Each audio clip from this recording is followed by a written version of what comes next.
Hello, welcome. One block one. There exists also the second block, block two. Okay, block two, block two. There exists also T tension T. Okay, tension T here exists. The first T1 you can say, and there exists also the second T2 T2. It is a surface. It is a surface already. It is a surface. It is a surface. It is a surface. The ratio of T1 and T2. So that means what should be the ratio T1 over T2. This is the required part. A there exists is equals to m1 over m1 plus m2 in terms of mass. Here you can see. Okay.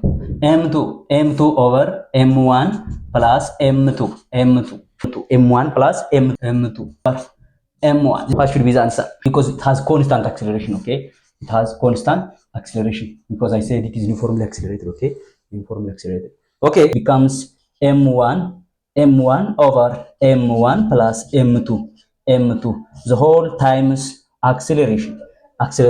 So acceleration over acceleration is cancelled because here it is here it is there. Okay, so t1 over t2 is equals to m1 over m1 plus m2. So this is the ratio of t1 and t2 for the given block.